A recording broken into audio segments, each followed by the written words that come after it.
I think this morning might be the most important sermon I've ever preached, not because it's going to be a good sermon, but because the topic that we're talking about is so important. In fact, I believe that there will be people in this room this morning this will sound overly dramatic when I say it, but I believe this at the bottom of my heart, whose destinies will be changed as a result of this sermon this morning. Again, not because I'm an amazing preacher or this is an incredible sermon, but because the topic is so essential to succeeding in not just life, but more specifically in the Christian life. So I believe that there will be, I'm praying for many, but a few for sure, destinies who are changed because they hear what we talk about today, they reflect on their own life, and they make adjustments or changes to leave something or to look to something different that will only change everything in their life. Topic of the sermon this morning is recovering the art of friending. Recovering the art of friending. So here is the big idea of why this is so important. Your friends will determine your future. Your friends will determine, they have determined it to date, and they will determine it moving forward. Your friends will determine your future. Now that might sound cliche, show me your friends and I'll show you your future. Exactly. It could not be more true, and it could not be more destiny shaping. And many of us maybe have heard it but forgotten it. And hopefully this morning will serve as an opportunity to stop and reflect upon that and consider where we've come, where we're currently at, who we're hanging with, and where we want to go. Because this truth is like gravity. There are no exceptions to it. You can't get away from it. You aren't the one that will, not be affected by it. It's gravity. Your friends will determine your future.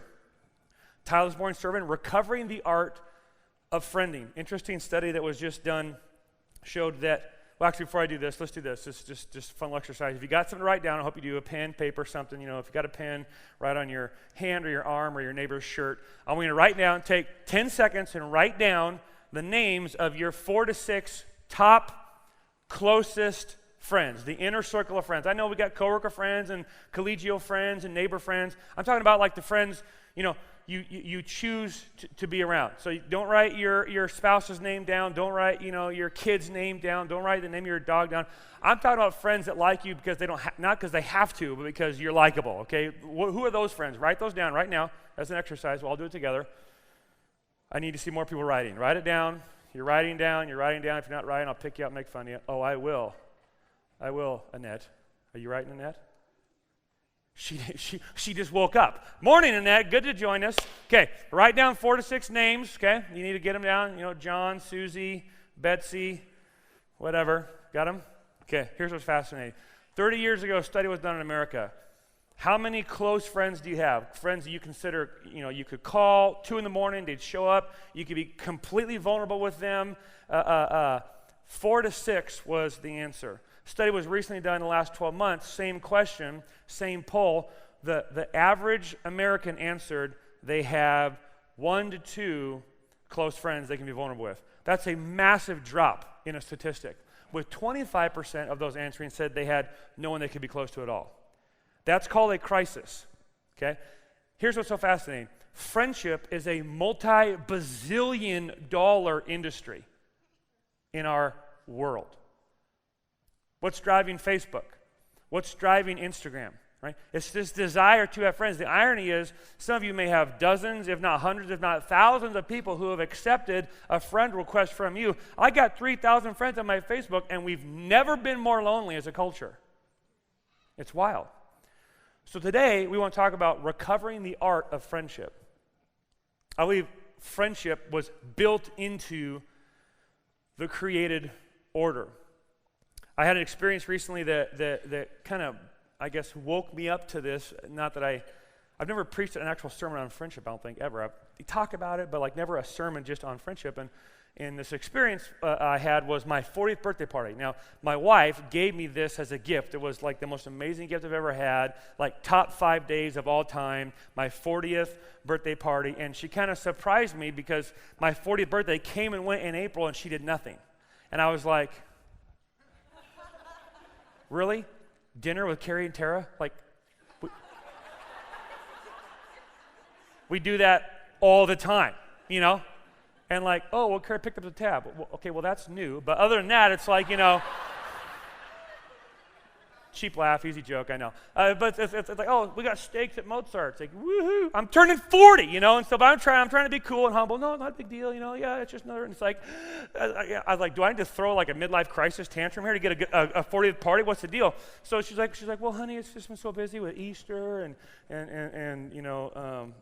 the apple blossom opening ceremonies, and you've been so busy serving Jesus. I'm like, throw me a party, let's go. And so April 29. Write that down if you want. Comes and goes. No 40th party. And just to be perfectly honest, I'm a little bummed. I'm like, you don't always get an opportunity to throw a party for you. That would have been an opportunity to take. I guess we missed it. Oh, well, God's sanctifying me here. I still love my wife. We'll just work on this. So we go through April, nothing. We get halfway through June, nothing. And I'm thinking like, well, it's gone now. We've missed it. And she wakes me up and she says, hey, sweetheart, go up in your office, stay up there and don't come down until I tell you. I think, oh, yes, ma'am. Oh, here we go. So I go up in my office. She's got all the windows taped, music playing, I can't hear anything. I'm up there, 9 o'clock in the morning, 10 o'clock, 11. Lunch comes and goes, 1, 2, 3, 4, 4:30, 5 o'clock. She's like, hey, okay, go wear this. And she pulls out some nice clothes. I'm like, oh, well, we're going somewhere nice in town. Like, I don't know, what's nice in town? Visconti's? I mean, I don't know, or maybe the kids, I don't know. So I don't know what I'm thinking. I get dressed, she's like, okay, come down. I come down, and I walk out on my back porch, and there are 110 of some of our dearest friends. And, a bunch couldn't make it, but those that could make it were there, like, had flown in from Florida, driven up from other states, people I haven't seen in years, all out there to celebrate me. I was humbled by their display of affection. It was amazing. They're like, surprise. I'm like, Scott, what are you doing? Oh my gosh. You're like, is Donna here? Like, you flew up. Like, Raz, oh my gosh, Julie. And we're talking, and it's like just this amazing time. And there's live music, big band, because she knows I love that. And we're there talking, and I'm trying to hold back tears. I'm like, you guys, you didn't need to do this. Actually, you did. Thank you. This is amazing. And we're going, and then I see this tables up there. I'm like, are you kidding me? And she had organized like an old-fashioned Dean Martin roast for me. Because she knows I love Dean Martin. I love watching the roast on YouTube. And I'm like, are you kidding me? So I sit down, and she had lined up all these friends to roast me. And for the next 2 hours, we laughed our faces off. I mean, I thought I was going to throw up. I've never laughed so hard in my life. My face hurt the next day. And, guess who starts it off? My mom stands up to kick the show. I'm like, oh, this is going to hurt. 11 years of abuse in the front row, and it's like all pent up, and now she's going to take her shot. She was hysterical, and college roommates got up, and Adam and Kent, oh my goodness, it was so much fun. 2 hours, laughed until we were sick. I had people at that party who had been at my 10th birthday party, who had been at my wedding, and we're now here celebrating my 40th birthday. It was just amazing. And we get done with the roast, and I felt so loved, and oh my goodness, I am a funny person. Not funny like sense of humor funny, like I have a lot to make fun of. I mean, like as they told stories, I'm like, the kind of laughter that we were experiencing. You know what makes comedians good is they can take an experience we all have a common experience of. Like that's why comedians always joke about planes, right? Because we've all been on a plane, or whatever. Or so they take a common experience we've all had. And then they draw funny things out of it. And when we laugh, we're laughing because, oh my gosh, I've experienced that, right? That's the funniest kind of laugh, best kind of comedian. Everyone is laughing at these things they're making fun of me of like they know what they were talking about. I was like, wow, I need to grow my self-awareness or something. This is amazing. Like, they're all laughing like they've seen that in me. Do I do that all the time? Oh my gosh, we were laughing so hard. It's a ton of fun. We get done that night. I've never felt more loved, more honored, and encouraged, and hugging and talking, and a bunch of fun other stuff. No one wanted to leave. There until 11:30, 12 o'clock, 1 in the morning. Finally, everyone's gone.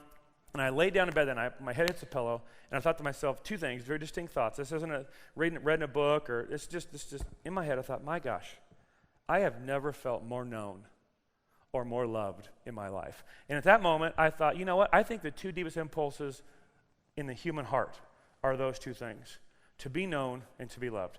Now, that might not be true. I don't know. Maybe somebody else got a deeper thought, but that's as deep as I could get that night. It's like, I think two of the deepest impulses in the human heart are to be known and to be loved. It's not just enough to have one without the other.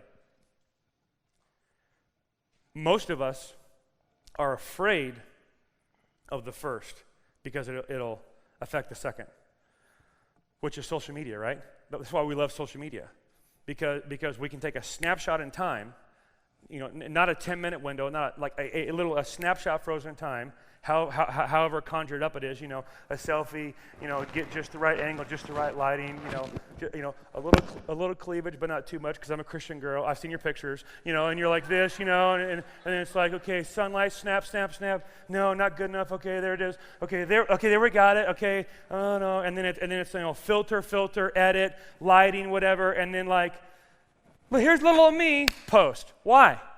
Because we want people to know us in a way that we think will lead to them loving us, which oftentimes means that we're airbrushing the picture because we're afraid if we're really known, no filter, no airbrushing, no light changing, no perfect angle, snapshot in time, we won't be loved.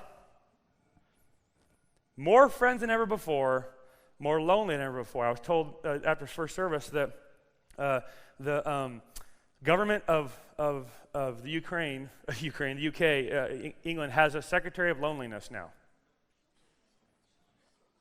Isn't that wild? A secretary of loneliness. Well, I got 2,000 friends. You're friends with your thumbs. You're not friends face to face, right? The two deepest longings of the human heart are to be known and to be loved. If we're known, we're afraid we won't be loved. But to be loved and not truly known isn't really being loved, is it? We know it. Because people are loving a version of us that we know isn't true. And so we know that the love they have for us isn't as deep or genuine as it could be because they're loving a mirage of us, not who we really are. So just think of your own life. The deepest impulse of the human heart to be fully known and fully loved, driving almost everything in the world around us that we see. I told my wife that night was like top 5 days of all time for me. To be so well known and still be loved. In my case. Oh my goodness. Someone said top 5 days. I was like, what are they for? I'm like the day I, met Sharon, the day I proposed to Sharon, the day I married Sharon. And then I don't know what the other one was. And then this day, my 40th. And they're like, what about the birth of your kids? I was like, not even close. Those were traumatic. Those were terrifying days for me. They were hard. Sharon had drugs, no big deal. Me, I had to go the organic route, no drugs. It was brutal. The day I met Sharon, the day she said yes, the day I married her, someday I can't remember, and my 40th birthday party. Best 5 days of my life. Why? Because in those days I felt both known and yet still loved. C.S. Lewis put it this way: I have no duty to be anyone's friend, and no man in the world has a duty to be mine. No claims, no shadow of necessity. Friendship is unnecessary, like philosophy, like art, like the universe itself, for God did not need to create. It has no survival value. Rather, it is one of those things which gives value to survival. It has no necessarily survival value in of itself, but it is that one thing that makes survival valuable. So here's 3 theological pillars to put down as groundwork for our reflection and study today, and then we'll get into a couple quick things and be done. Pretty short this morning. 3 theological foundations to stand on in relationship to understanding why friendship is so critical. Number 1, friendship matters because we were made from it. Friendship matters because we were created from friendship. Friendship is that one eternal quality that never had a beginning. Were you tracking? Think about it. Everything else we know in human relationships had a genesis. Marriage had a genesis. Parent-child relationship had a genesis. Co-worker relationships had a genesis. Friendship never had a genesis. It never had a beginning. Those other relationships we have were created to give us a taste and a flavor as an echo of the real thing that existed before they were created. God the Father, God the Son, God the Spirit existing eternally together fully happy, fully content, fully satisfied, fully enjoying their friendship and communion, creating the world as we know it out of that friendship as an expression and overflow of that friendship. Friendship has never had a beginning. Isn't that amazing? Now, we got to be careful. We're not tritheists, right? It's one God, three expressions, God the Father, God the Son, God the Spirit. There's mystery there, but there's a friendship there and a community there that they have had eternally and forever with no beginning that we were made out of. The reason, whether you acknowledge God as true or not, whether you acknowledge the existence of a higher power or not, what you can't get away from is the reality that you live in God's world. And God made you. You were created from and out of friendship. Not only were you created from friendship, friendship matters because we were made for it. We weren't just made from it, we were made for it.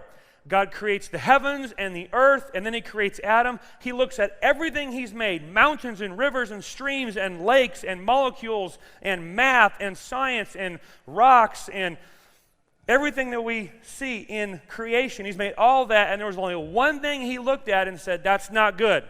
And it was Adam alone. Listen to how one theologian put it. It's just staggering. When God created Adam, before anything had happened, God declared it not good that Adam was alone. Why? Because Adam was like God, and God was not alone. Adam wasn't lonely because he was imperfect. Adam was lonely because he was perfect. Every other problem in our lives arises out of our sin and imperfections, but loneliness is the one problem that we have because we were made in God's image. So if you're a loner and okay with it, congratulations, you aren't very much like God. Friendship existed before anything else existed. We were made from it, we were made for it. Meaning there is a deeper experience of human connection than the highest form of love our culture elevates, which the philosophers would call Eros form, or the sexual expression. Our culture is like you can't be fully human unless you can express your sexuality however you want, to which the Bible would say, and Jesus would respond, wrong. The most fully alive human being in the world never had sex, and his name was Jesus. And if our argument goes, you can't be fully human unless you can express your sexuality in acts of however you find, fulfilling yourself, it's like that's a false form of fully expressed humanity. There is a deeper kind of connection that we were designed for, that marriage was meant to give us a taste of, but not necessarily the full experience of. So we were made from friendship, for friendship. Number 3, friendship matters because we are made by it. I should say we are made by it. We're made from it, we're made for it, and we are made by it. So the question becomes, who are the friends you're hanging out with? Here's our key principle. Get your friends right, get your life right. Get your friends right, get your life right. I don't care if you're 10, 16, 22, or 73. Do I need to go higher for anybody? Mike, we good? I don't care if you're young or you're old. Get your friends right. Get your life right. And now we get to my favorite verse, Proverbs 13, verse 20. He who walks with the wise becomes wise, but a companion of fools suffers harm. This is gravity. There's no exceptions to this rule. You won't be the one that gets away with violating this rule. Like nobody else in the world can fly, but I can fly. No, you can't. You're not a fairy. You're not an angel. You're not a jet. You're a human, and you are locked to earth because gravity is in place, just as this law is in place. Walk with the wise, and you will become wise, but a companion of fools will take it to the bank, suffer harm. You cannot rise above the character of your road companions. Another way to say it, the content of the character of your friends will become the blueprint for your future. They just will. And there's no getting around it. Show me your friends, I'll show you your future.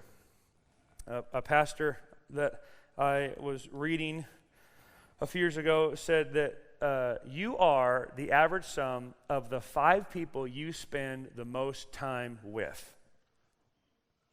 So look at your list. How you doing?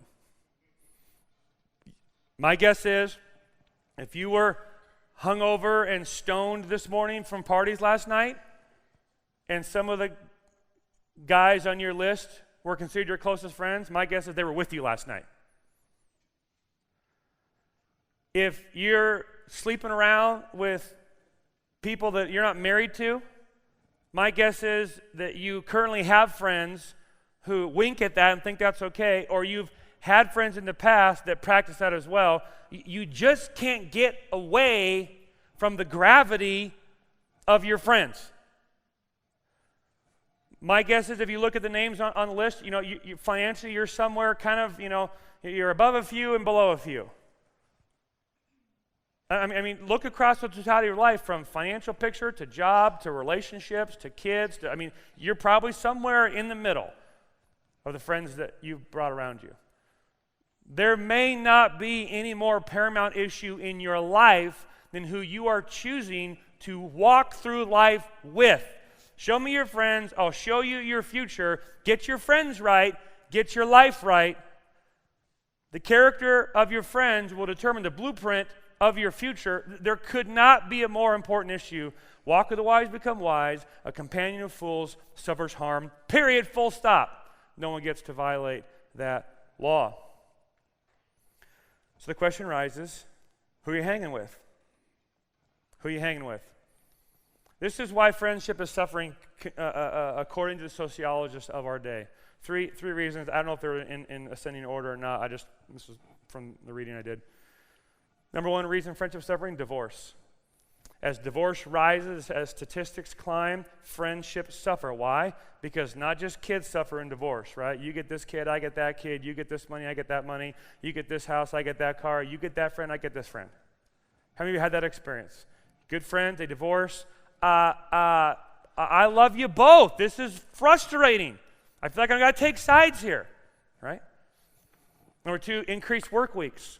Working more, having a hard time leaving work. People can text us and email us. We're checking work from our phones. Tough to get away from work.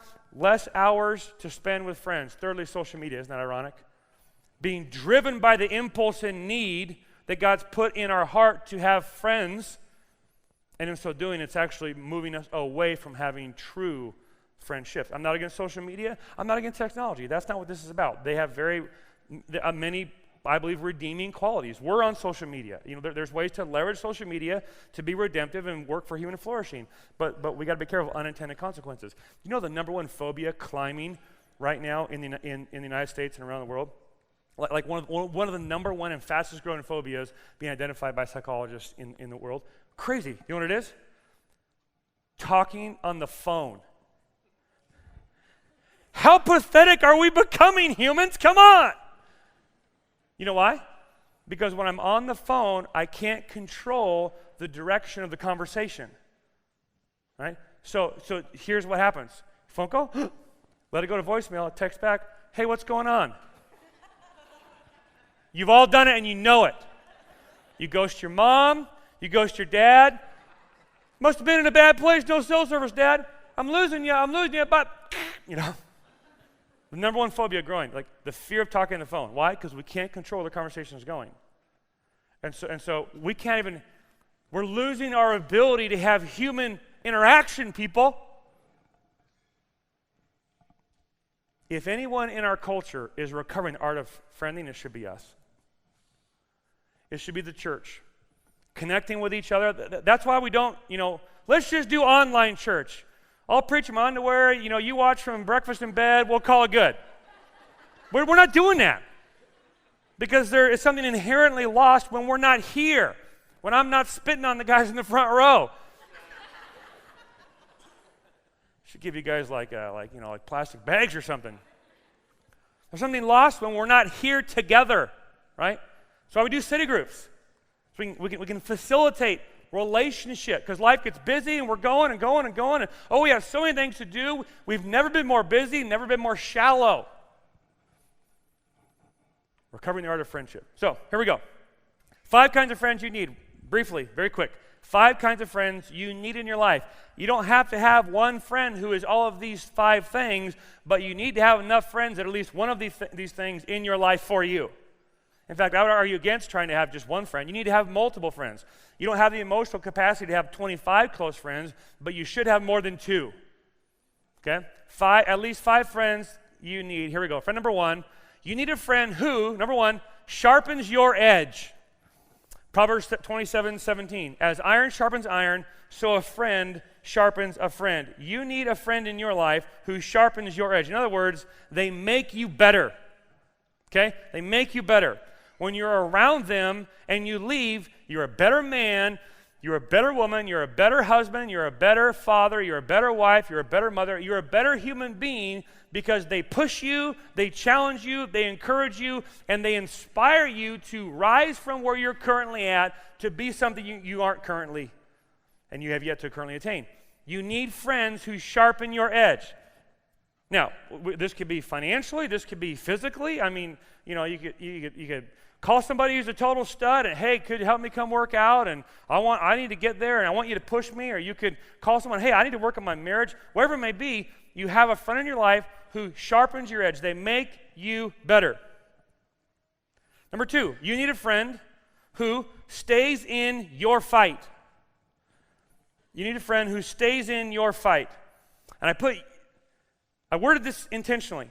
Not stays in the fight or causes you to fight, but stays in your fight. Here's what I mean. Proverbs 17, verse 17 gives us a great definition of friendship. A friend loves at all times. All times.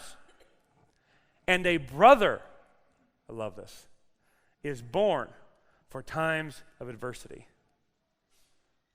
Friends love at all times, but a brother, a sister, the inner circle, they were born for adversity. What's he saying? One of the ways you can find out who are your friends is when the crap interfaces with the fan and the bullets are flying at your face and all of hell is crashing down on your head. Look around and see who's still standing with you. When everyone else runs away, they run too. When everyone else falls over, they stand up.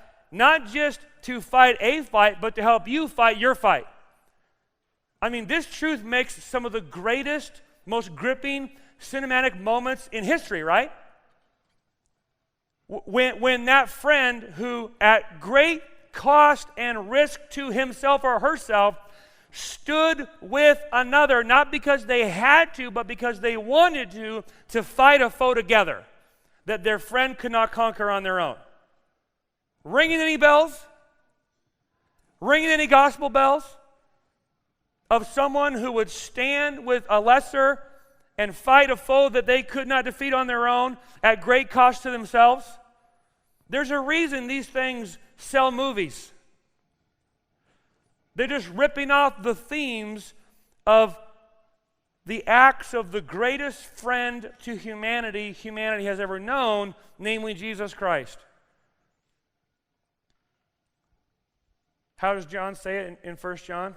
Greater love knows no man than this, that a man would lay down his life, or a woman would lay down her life for a friend. Whether it's in a movie or whether it's in a book we're reading or whether it's in a story we hear, when you hear of the soldier giving of their life for their squad, for their team, for their crew, I don't care who you are, if your throat's not closing, you don't got a pulse, right? They give out medals of honor for that kind of behavior because we recognize it as a culture that there could be nothing more precious than a friend standing with us, not because they had to, but because they wanted to. You ever had a friend like that? I mean, all of the world is crashing down on your head. You're being ridiculed or criticized or beat up or left behind. You're being run down. You're being actively attacked by other people, by people you thought were your friends. I mean, it is all-out demonic war. Satan's got your number. He's fired all of his cannons, and you think the world is coming to an end, and you look to your right, and there she is.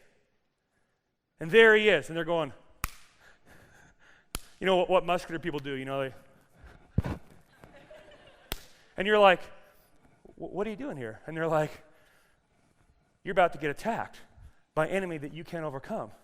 And you're like, yeah, that's a fire-breathing dragon. And they're like, I eat fire-breathing dragons for lunch. And you're like, why are you still here? And you're like, because, brother, I was born for this moment. To stand with you when you came under attack. That's a friend. You got a friend like that? You got a friend like that?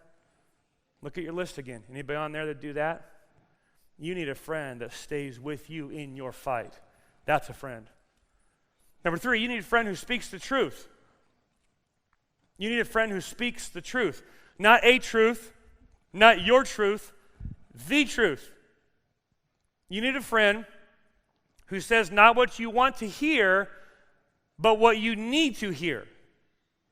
Look how the smartest man in the world put it in Proverbs 27, verse 5. Better is open rebuke than hidden love. Wounds from a friend can be trusted, but an enemy manipulates kisses. What's he saying? Flattery has no place in true friendship. Empathy?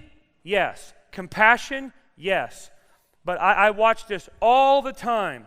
Friends move from empathy and compassion to sliding into the false narratives or the sin or the confusion or foolishness of their friends, and now you have ceased to be a friend.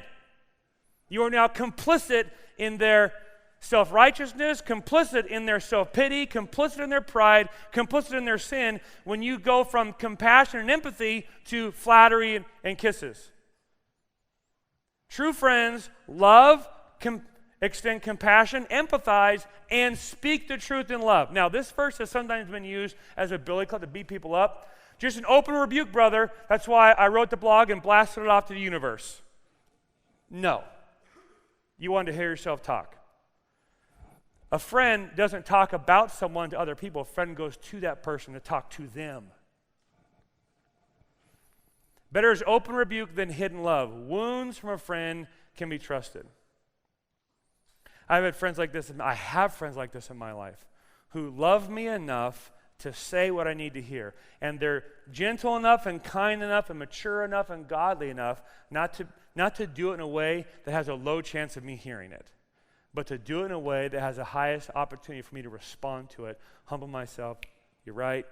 Okay, my bad. Thank you for pointing that out.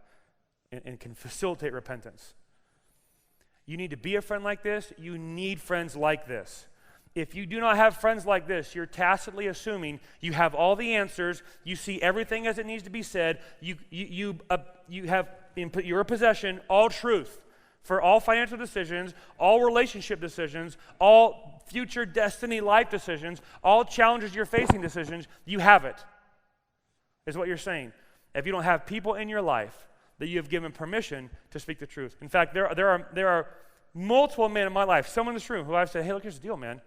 Call me on it. I have blind spots that I can't see, and I need help seeing them. You need friends who will speak the truth. Number 4, you need a friend who strengthens your hand. You need a friend who strengthens your hand. This is one of my favorite Old Testament stories. One day, Jonathan, the son of Saul, said to the young man who carried his armor, come, let us go over to the Philistine garrison on the other side. Within the passes by which Jonathan sought to go over to the Philistine garrison, there was a rocky crag on the one side and a rocky crag on the other side. Here's a quick picture, okay? Jonathan is Saul's son. Saul is king of Israel. Israel's being attacked by the Philistines, and so they've gone out to meet them. And there's this massive Philistine garrison, hundreds and hundreds and hundreds and hundreds and hundreds of armed-to-the-teeth terrorists trying to bury Israel, the Israelite army. They've gone out to meet them. They're camped below. The Philistines have the high ground. Saul's working out of fear, isn't sure what to do. Jonathan's like, I'm done doing the fear thing. God's on our side. The one who's with us is greater than the one who isn't with them. Let's do this. He grabs his armor bearer. They leave the Israelite camp. They go to the base of the cliffs, and this story happens. Jonathan said to the young man who carried his armor, "Come, let us go over to the garrison of these uncircumcised. It may be that the Lord will work for us, for nothing can hinder the Lord from saving by many or by few." I'm not sure if that was a statement of confident faith or that was a probing question to see the response he would get from his friend. You ever said something that you're pretty sure of, but you're not quite sure of, and you'd like a sounding board? You know? You'd like to discern the mind of the Lord together with a few other folks. Like, I'm kind of thinking this. I think this is true. I think this might be the way to go. I'm not quite sure. I think that's what's happening here. Jonathan's like, hey, let's go to the Philistine camp because we know the Lord can save by many or few. What do you think? To which his friend replies, and his armor bearer said to Jonathan, "Do all that is in your heart. Do as you wish. Behold, I am with you, heart and soul." I love those words. You got a heart and soul friend? I mean someone who stays with you in your fight and who strengthens your hand by saying, I'm with you, heart and soul. Let's climb the cliff and let's attack the enemies of God and let God do what he may. You got a friend like that?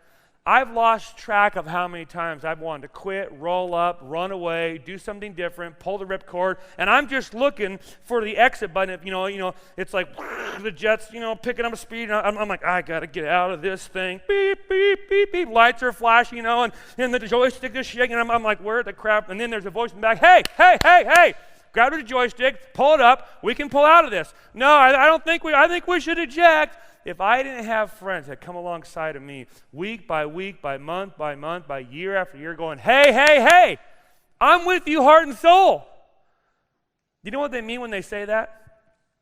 Get your rear up the cliff, boy. At this moment, Jonathan had no out. He couldn't be like, I was just saying that for the guys writing the Bible. We're not actually going to do that. I mean, hopefully they heard us and wrote it down. Oh my gosh.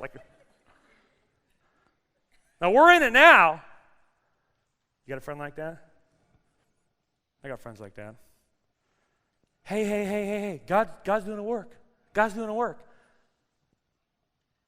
I'm with you heart and soul. Meaning get your, up that cliff and let's get to work, boy. Let's draw the sword and start swinging. If we perish, we perish. What a way to go. How else you want to live your life? In retreat? Didn't I read somewhere that we are not of those who are afraid and shrink back, but believe and are saved in advance? You need a friend who strengthens your hand, heart and soul. Norris Williams is a friend like that. Where's Norris Williams? I see Norris Williams here this morning. Norris Williams had put his big, beefy, bearcat mitten of a badminton boat anchor hand on my shoulder before when we started building home. And he said, this is going to be the steepest climb of your life. And tears in his eyes. I'm with you, heart and soul. Well, if Norris is with me, we could take out at least 20 or 30, before we go. This is going to be good. Lastly, you need a friend who stokes your Jesus fire. Who stokes your Jesus fire. What do I mean by that? 1 Samuel. This is Jonathan too. Jonathan understood friendship. David saw that Saul had come out to seek his life. Quick backstory, Saul was current king of England. Whoa, little history revision there. He was the king of England, my gosh. Yeah, fairy tale, Sir Lancelot, sword and stone. No, David saw that Saul had come to seek his life. Saul was current king of Israel. Real people history, here we go. David was the anointed king of Israel. Saul didn't want to give up his place. Saul was in disobedience to God. Saul was blowing it big times. Saul was going to be removed forcefully by God. He knew it. He was afraid of it, so he wanted to kill David to try to keep a hold of his power. And so now the current king is out to try to kill the anointed king. David saw that Saul had come out to seek his life. David was in the wilderness of Ziph at Horesh, and Jonathan, who was Saul's son, meaning sometimes you need a deeper loyalty than to family. You need a loyalty to God. Jonathan's son Saul rose and went to David at Horesh and said, and strengthened David's hand in God.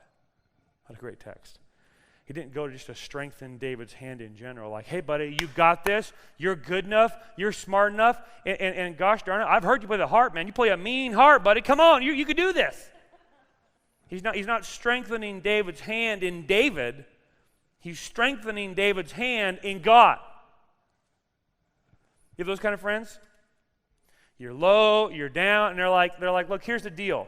Didn't I read somewhere that he who's in you is greater than he who's in the world? And didn't I read somewhere that Jesus said that, lo, I'll be with you even to the end of the age?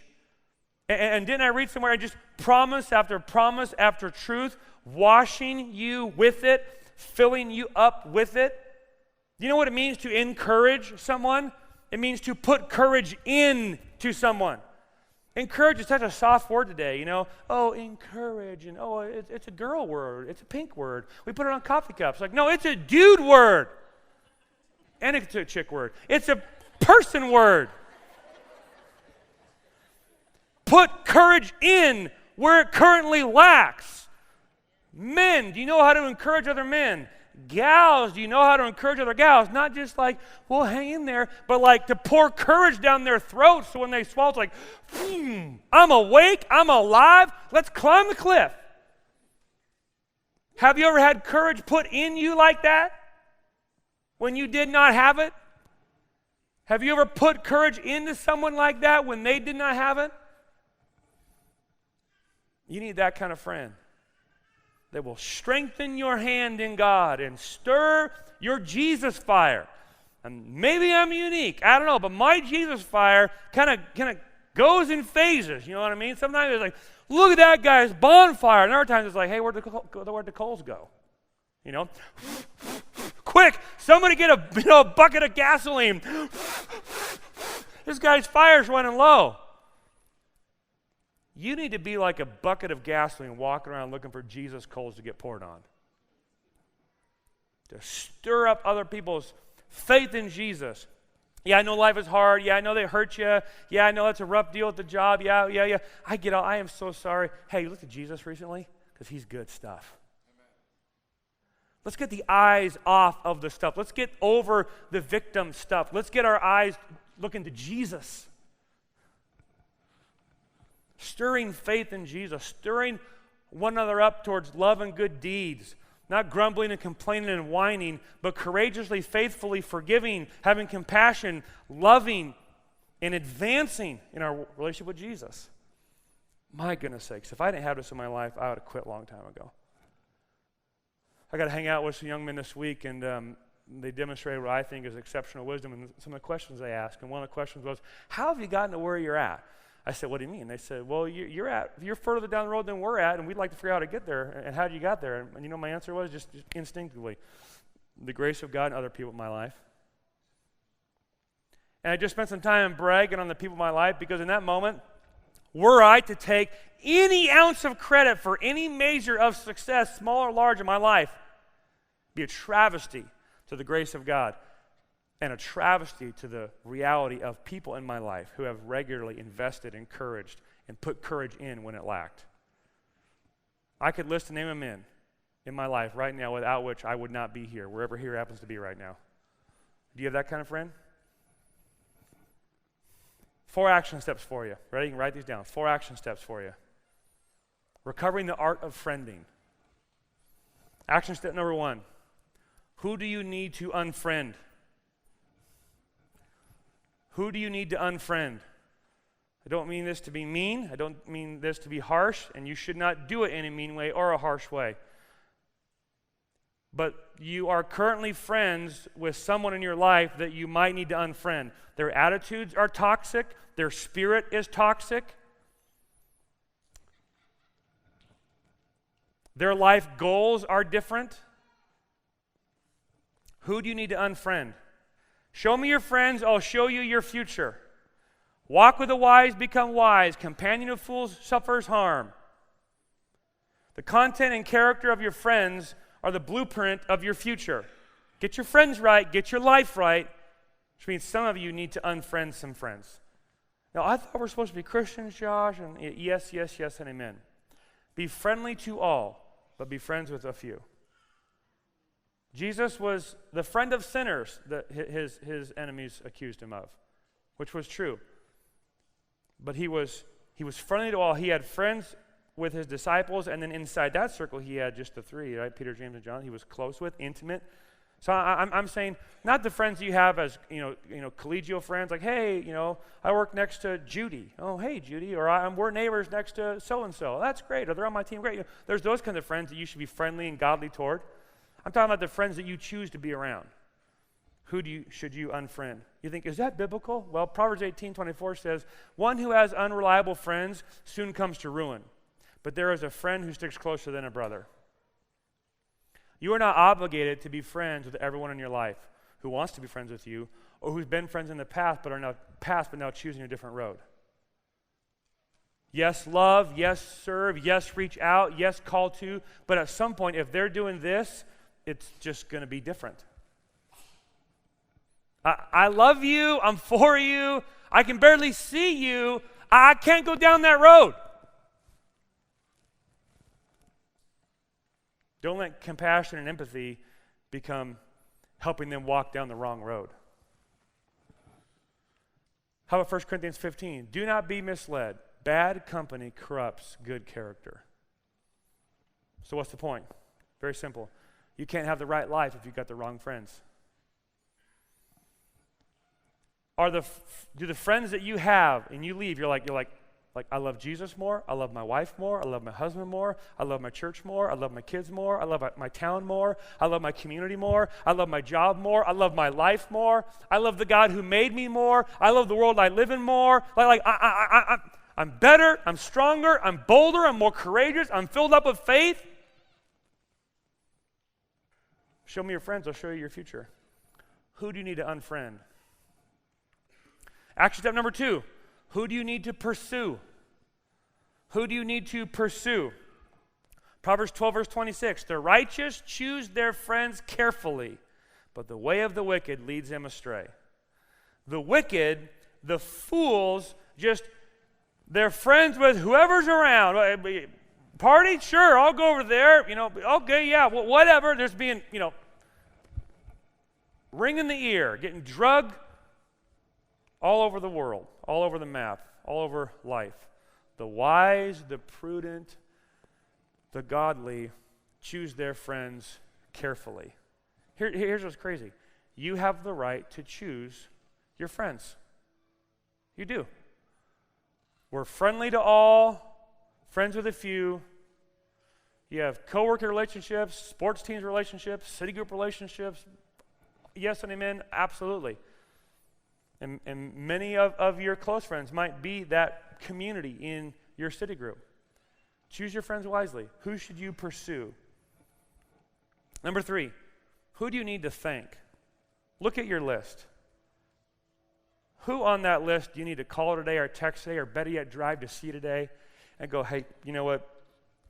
I may have never told you this, but you're a friend. You make me better. You make me stronger. You make me more courageous.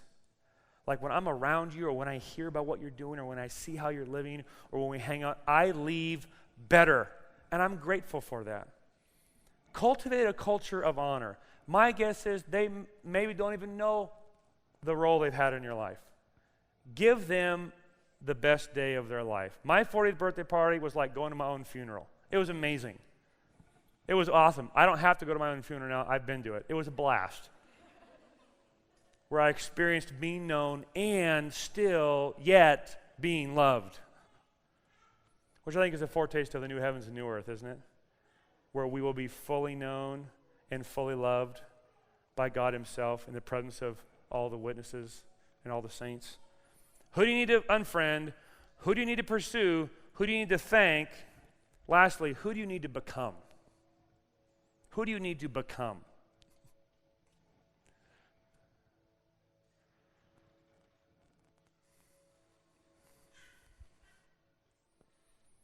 If we want to be good, have good friends, we need to grow in being good friends. A guy stopped me between services and said, hey, did you know that something can only sharpen another if it has a higher content of, what do you say, a denser content? Somebody smarter than me. Fiber's wrong. Carbon? Is that right? That'd be right, Jeff? You're a dude. Is it carbon? He's looking down. I thought your boy would know, Jim. Anyways, they're like denser, carbon something or other. I'll have him write it down for me next time. Essentially, you can't sharpen something that you're not as good as, right? And so if you want to surround yourself with those kind of friends, you need to grow in becoming that kind of friend.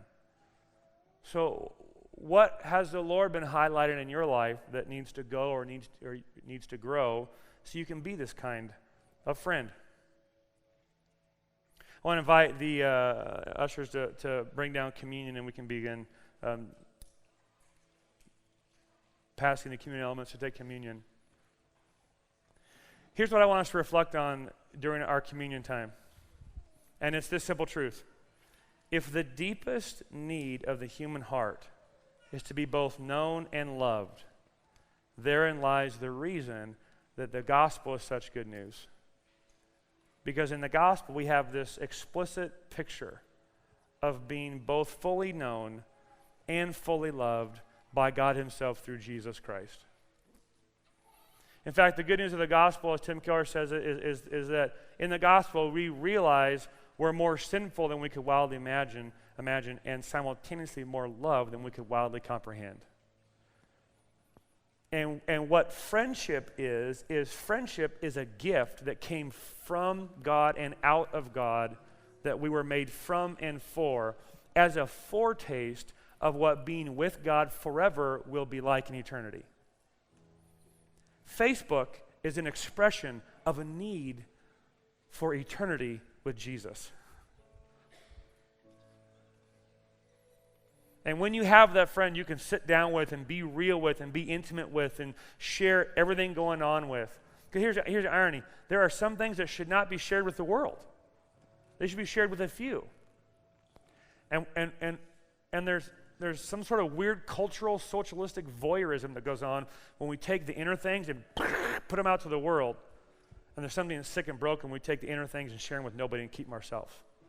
When you have those friends that you can be vulnerable with and be real with, there's something in that's a foretaste to the new heavens and new earth to come, where there's no judgment, where there's no condemnation, there's love, there's acceptance, there's affirmation, there's truth. You got friends like that? If you don't have friends like that, ask yourself the question, am I a friend like that?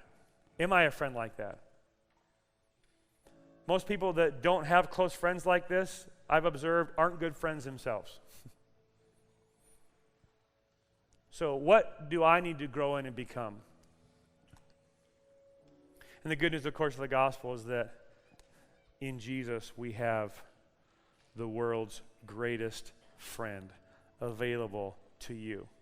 Because, see, you won't be a friend of sinners like you should be until you're being loved by the friend of sinners who loved you in your sin. And you won't be able to stay in their fight and to speak the truth and to strengthen their hand and to stir the Jesus fire if you're not having your heart stirred and your hands strengthened by Jesus himself. And so I invite us to stand, and as we get ready to prepare to take in communion, thanks, my man.